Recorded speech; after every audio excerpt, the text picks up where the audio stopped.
She said she almost died. Broken nose, teeth knocked out, blood everywhere. That's the post that stopped the internet. Tamar Braxton's chilling message had fans in tears, the blogs in flames, and all eyes locked on one man, Funky Dineva, because he was the last one seen with her that night. And then she vanished. No updates, no statements, no answers, just silence, while Funky's name got dragged through the mud. But when Tamar finally reappeared, not a scratch on her. No bandages, no bruises, just a brand new music video. And guess who was standing right next to her? Funky Dineva. Now, the question is, was Tamar really in danger?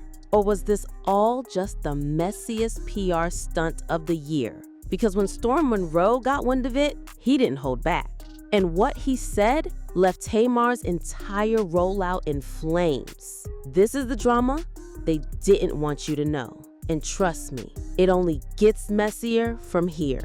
When Tamar Braxton dropped that Instagram post, it didn't just shake her fans. It sent the internet into a meltdown. She claimed she woke up in a pool of her own blood. Her nose was broken, teeth knocked out, and she said she saw her life flash before her eyes. The post didn't include a name. No explanation, just pain and panic. Fans were tagging her sisters. Celebs were reposting with "Pray for Tamar." Even the blogs went into full frenzy mode, treating it like a crime scene. But one detail made the whole thing explode even bigger. The last person seen with Tamar that night? Funky Dineva. Just hours before that post, they were out laughing, drinking, being loud and playful like old friends. Then boom, Tamar disappears. Next thing you know, there's blood, bruises, and a cryptic post about barely surviving. And Tamar, she went completely silent. No press statement, no video, no update.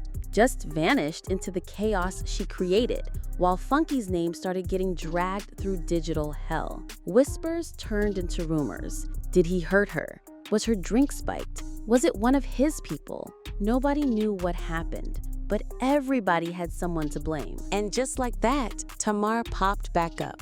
No limp, no bruises, no bandages, not even a chipped tooth.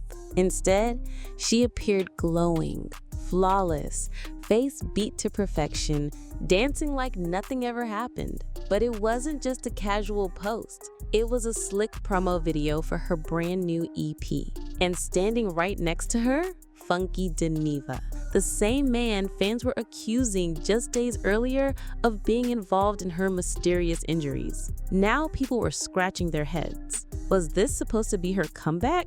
A rollout built on fear, confusion, and a bloody cliffhanger? Because there was no hospital footage, no recovery story, no explanation, just glitter, glam, and a catchy beat. That's when things went from shocking to downright suspicious. Why was Funky suddenly smiling in a promo after being blamed for something so dark? Was he in on it, or was he being used? Funky Dineva wasn't about to stay silent. Just days after being dragged across every blog and comment section, he took to Instagram, and he did not hold back. He said what everyone else was thinking. He felt used. Used for clicks, used for attention, used to stir up a mess that would make Tamar's music rollout feel like a moment. He called the whole thing a stunt, and himself, collateral damage in Tamar's twisted marketing plan. While the internet was accusing him of violence, while people whispered about drugs and assault, Tamar stayed cool, quiet, watching it all unfold. And that silence, it cut deeper than any rumor. Funky said all he wanted was a simple post from Tamar, clearing his name. One sentence, "He didn't hurt me," but instead she gave him nothing. No defense, no clarity, just a polished video and a spotlight that burned him alive.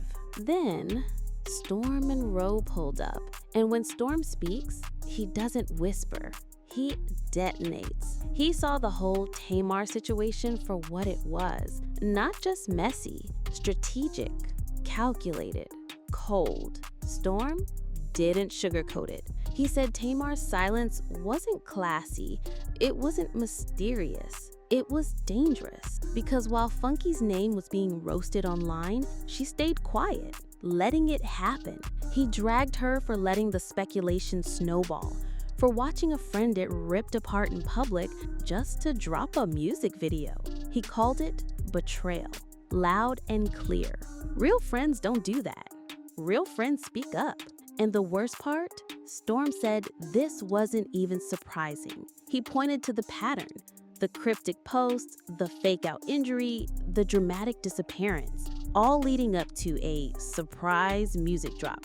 He called it what it was, a PR stunt dressed up as a near-death experience. And Funky, he was just another casualty in Tamar's chaos. See, this wasn't Tamar's first time turning drama into a spotlight. Far from it. Rewind to the Braxton family values days, and you'll see it clear as day. Tamar was always the storm in every episode, crying 1 minute, screaming the next, storming off set, then coming back like nothing ever happened. And the fans, they loved it. But her sisters, not so much. Even Tony once admitted, "We spoiled her, and it shows." And when the music slowed down, the antics cranked up. We've seen her do this before. Cryptic hospital selfies, vague captions asking for prayers. But the moment fans asked what was wrong, mind your business. Same playbook, same chaos, same silence. And falling out with friends? Tamar got a list longer than her discography. Candy Burris said she was hard to work with. She's clashed with producers, stylists, even her own sisters online again and again. It's a pattern. Drama hits, confusion spreads, then suddenly, new music.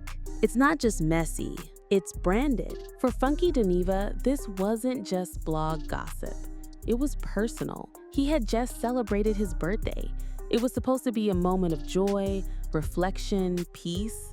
Instead, he woke up to people calling him an abuser, a monster, a man who hurt a woman, based on nothing but Tamar's silence. He wasn't just getting cooked in the comments. He was being convicted by the internet with no defense. And the one person who could have cleared it all up, Tamra, said nothing. Let that sink in. Funky had stood by her for years, invited her onto his show, defended her when others dragged her name, and when it was his name getting torn to pieces, she let him burn. No call, no post, no support. Funky wasn't mad just because people believed a lie. He was hurt because his friend let it happen. And that pain, it hit way deeper than any clapback ever could. When the internet finally forced Tamar to speak, she fumbled badly. She posted a message dripping in shade and vagueness. No matter what he says, I love Funky anyway. If I had known what was going on while I was recovering, I would have said something. That's it. No apology, no clarity, no direct defense. She didn't say he didn't hurt her. She didn't say he had nothing to do with it. She just tossed out some soft words about peace and moved on. And fans, they weren't buying it. The timing was too perfect. Right after Funky's clapback went viral, the tone, way too polished to be sincere. People called it what it was, damage control. Not healing, not growth, not accountability. And Funky, he saw right through it. His response was short, but it cut deep. This was all I wanted. It was the principle. I won't be toyed with or treated disposable. I'm good. Sounds polite on the surface, but read between the lines? That was Funky slamming the door shut. Tamar's stunt may have felt shocking, but let's be real. She didn't invent this playbook. Hollywood's been running this formula for years. Create chaos, stay silent, drop the project, watch the clicks roll in. Remember Jussie Smollett? He claimed he was attacked in Chicago, and the world rallied behind him until the story unraveled. When the truth came out, the fallout didn't just hit him. It torched everyone who defended him. That's the same heat Funky Dineva felt. Dragged into a story he didn't sign up for, blamed for something that never happened, and Tamar let it happen just to build hype around her music. It's not new. Black China used to drop hospital selfies right before OnlyFans promos. Kanye West? Every album launch came with a meltdown. Beef with Jay-Z, drama with Kim, wild interviews, chaos online. It's the same strategy every time. But here's the catch. It works until it doesn't. Because at some point, the public catches on. The trust fades, the sympathy runs out, and the people left picking up the pieces, they're not the artists. They're the ones caught in the crossfire. Funky Dineva wasn't just a bystander in Tamar's drama, he was the collateral damage. Just like Taraji was for Jessie, just like Rob was for China, just like Taylor Swift was for Kanye. And when Storm Monroe called it out, he wasn't attacking, he was breaking the cycle. Because someone had to say it. If your entire rollout is built on manipulation and mayhem, you might get attention, but you lose your legacy. So now the spotlight's shifting, not just on Tamar's music, but on her motives. Because when a bloody floor turns into a music video, when a friend's reputation gets torched in silence, when sympathy becomes strategy, you have to ask, was it ever real? Or was it always about the rollout? Storm Monroe didn't just call her out, he ripped the mask off. And Funky, he walked away, wounded but wiser. This wasn't just drama, it was a masterclass in how fast loyalty can get lost in the algorithm. And now we're left with the question that won't go away. Will Tamar Braxton be remembered for her voice or for her stunts? Because once the public sees you as the chaos, it's almost impossible to convince them you're the victim. But what do you think? Was Tamar misunderstood? Or did she finally show us who she really is? Drop your thoughts in the comments below. Hit that like button if you made it this far. Subscribe if you're here for the truth behind the headlines. Because this story, it's only getting started.